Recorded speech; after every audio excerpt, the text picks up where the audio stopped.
Fala galera do Mengão, e aí como é que vocês estão? Pois é, gente, ontem o Flamengo vence o Bolívar por um placar de 2-0, ontem o jogo no Maracanã, válido pela Libertadores, pelo primeiro jogo dessas oitavas de final. Só que tivemos algumas baixas ali importantes, né? O nosso atacante Pedro, o principal artilheiro da temporada, sai lesionado ontem. O Gabriel entra para substituir o atacante e também sai lesionado pelo mesmo problema, puxando o posterior de coxa. E no finalzinho ali nos bastidores deu para ver que o Gerson também sai um pouco mancando ali com câimbras e tudo mais. Bom, é uma partida difícil em que a gente sai com essas duas baixas e não sabemos o que vai acontecer no decorrer da temporada, pois no jogo passado a gente já teve outras baixas, né? Teve a baixa do Vinha e também do Cebolinha ali do lado esquerdo, já são 4 jogadores lesionados e a gente não sabe o que vai acontecer. Bom, vamos pro vídeo aí, solta a vinheta e... Flamengo, Mengo, Mengo, Mengo, Mengo, Mengo, Mengo, Mengo, Mengo, Mengo, meu eterno amor, Mengo, Mengo, Mengo, Mengo, Mengo, Mengo, Mengo, Mengo, Mengo, meu eterno amor. Bom, galera, o Flamengo ontem vence o time do Bolívar por 2-0. Um gol do Luiz Araújo no primeiro tempo, uma belíssima jogada ali trabalhada com De La Cruz, Arrascaeta, o Pedro dá uma assistência linda pro Luiz Araújo que chega na frente do goleiro, não titubeia, faz um golaço. E no finalzinho, o próprio Luiz Araújo bate um escanteio na cabeça do Léo Pereira, o nosso Carolino, zagueiro artilheiro, e aí faz o segundo gol do Flamengo numa partida em que era realmente complicado aquele placar somente de 1-0. E aí a gente tem que falar algumas coisas sobre o Tite. O Tite, não quero falar aqui que o Tite é um técnico ruim, nada disso. Mas o que acontece? O Tite é um treinador que ele trabalha em transição. O que é trabalhar em transição? Ele não preza tanto pela posse da bola, ele não usa a bola como um meio para fazer o time chegar ao ataque, mas ele usa as movimentações para fazer com que o time chegue ao ataque e também se defenda. O que acontece com isso? O time do Flamengo acaba tendo que correr muito para frente para atacar e correr para trás, porque ele se utiliza muito de bolas longas, tanto do Rossi quanto dos zagueiros, pegando os pontas, ou inclusive até mesmo o Pedro, que faz o pivô e aí tenta armar para algum meia que vem de trás, ou então para os próprios laterais, né, que às vezes estão encostados nele.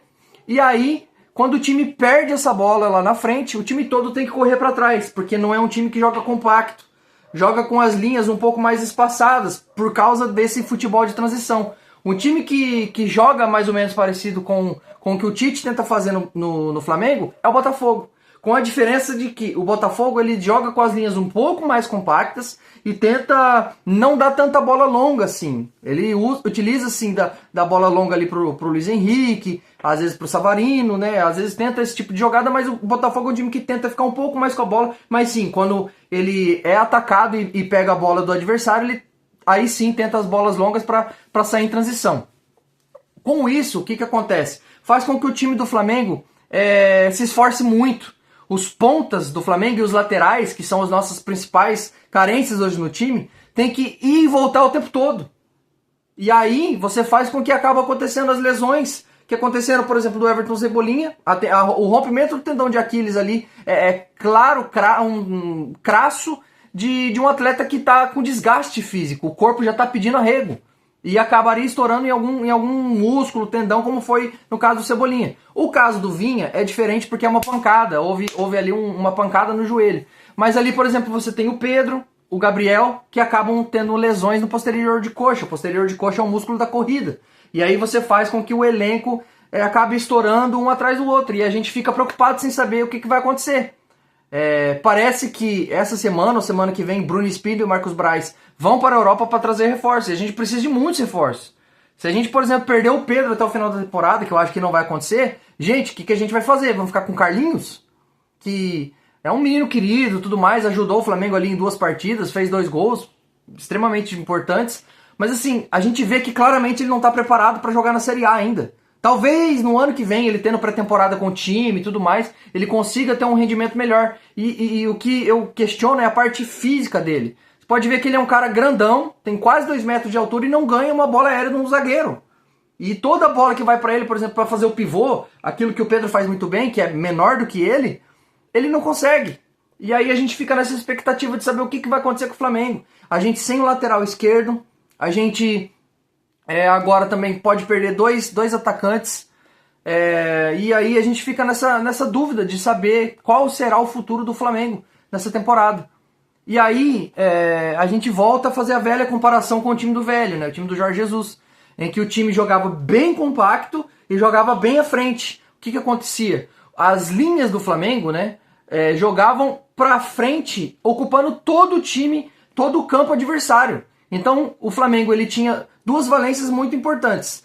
Com a bola, o time tocava a bola, priorizava muito pela posse da bola, e como o Flamengo jogava todo no campo adversário, as linhas muito próximas, os jogadores estavam muito perto um do outro. E aí você conseguia trocar passes, sair aquelas tabelas, aqueles lindos gols que a gente viu no campeonato de 2019, aqueles gols de bola trabalhada, e às vezes pegava o Gabigol ou outro jogador, só ele o goleiro, ou ele o gol, e ele fazia o gol sozinho, porque as linhas estavam muito próximas e os jogadores muito próximos também um do outro conseguiam fazer essas tabelas. Assim como foi a tabela ontem do gol do Luiz Araújo, só que ali é uma questão diferente, é também um gol em transição, porque o Flamengo é atacado e vai tocando rápido a bola, ele foi muito da inteligência e perspicácia ali dos jogadores, mas não é um gol que você vê sempre nesse time do Tite, porque as linhas e os jogadores não estão muito próximos. E a outra valência muito importante daquele time do Jorge Jesus era que quando perdia-se a bola, as linhas já estavam sufocando lá em cima, você conseguia fazer uma pressão alta e não ter, por exemplo, o problema de você tomar uma bola nas costas, porque quando você fazia essa pressão sufocando o seu time lá atrás, aquele time que era atacado pelo Flamengo não tinha, por exemplo, jogadores para jogar nas costas do Flamengo. E aí você conseguia ou roubar aquela bola muito rápido e retomar o ataque, ou então o time não conseguia sair jogando e dava um chutão pra frente. Aí o Diego Alves, que era um goleiro também que jogava mais adiantado, conseguia recuperar aquela bola e o Flamengo já saía jogando. Já o time do Tite não. O time do Tite, quando perde a bola, as linhas estão distantes uma da outra, e aí você acaba tendo que correr pra trás o tempo todo. E isso vai cansando muito, principalmente os jogadores de lado de campo. Os pontas, os laterais e também os meias, como o Gerson, que joga pelo lado de campo, acabam descansando muito. Que ontem você viu o Gerson, por exemplo, ali nos bastidores, puxando a perna, mancando. Então é temerário realmente isso que vem acontecendo com o Flamengo. Eu gostaria muito que o Tite mudasse, ele não precisa mudar o esquema, o 4-3-3, ele pode jogar no 4-3-3, só que ele poderia aproximar mais essas linhas e fazer o time jogar com toque de bola. Porque um time que tem a posse de bola, o Guardiola fala muito bem isso, você cansa menos. O time que tem que correr atrás da bola, que é o que o Flamengo tem que fazer muitas vezes, cansa mais. E isso a gente está vendo estourando jogadores. São 4 jogadores saindo por lesão em dois jogos. Então, gostaria de pedir ao Tite que ele possa olhar para o elenco do Flamengo e fazer esse tipo de coisa. Jogar com as linhas mais próximas, jogadores mais próximos e ter um pouquinho mais de posse de bola.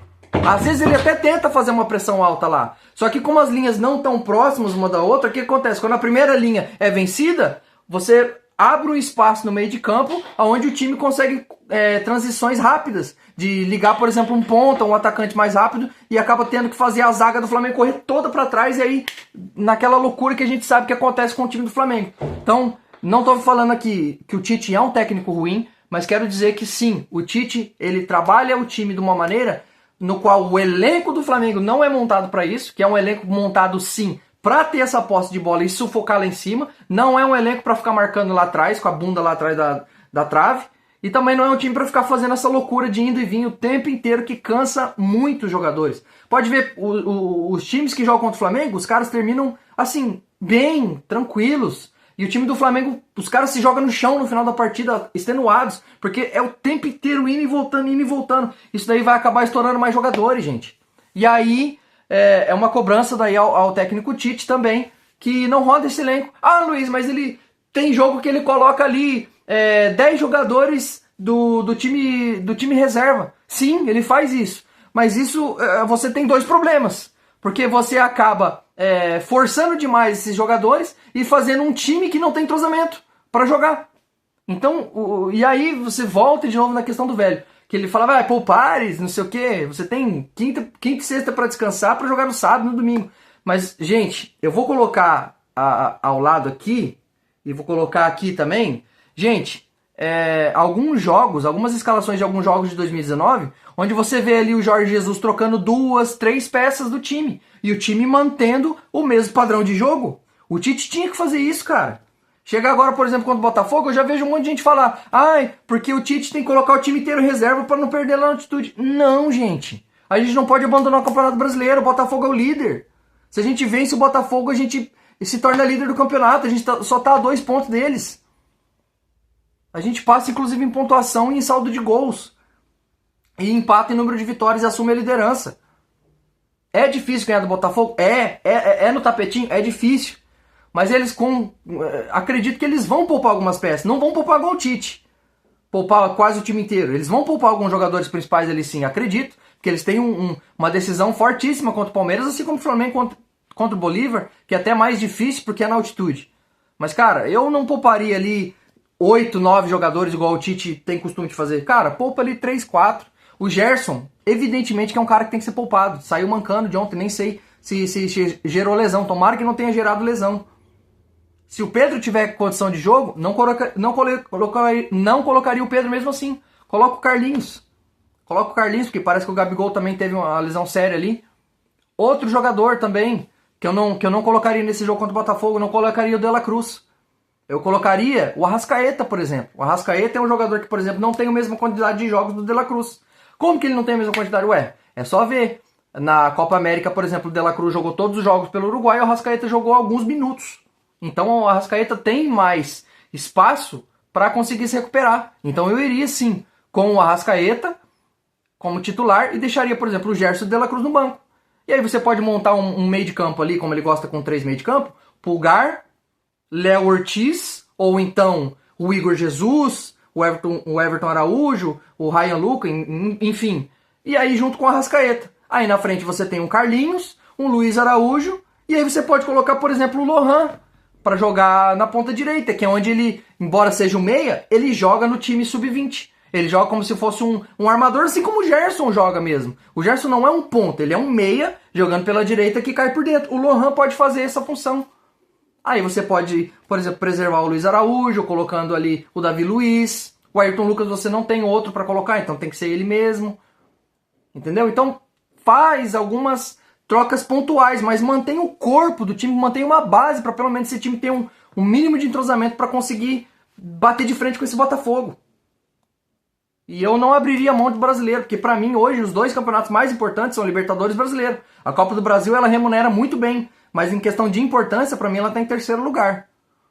E o Flamengo já se classificou e tudo mais, então, cara, eu acho que se for para, digamos assim, priorizar campeonatos, eu priorizaria Libertadores, Brasileiro e deixava a Copa do Brasil. Se der para ganhar a Copa do Brasil, beleza, ganhamos, tranquilo. Mas, cara, prioriza o brasileiro. Desde 2020 a gente não ganha o brasileiro. O Palmeiras vai ganhando um atrás do outro.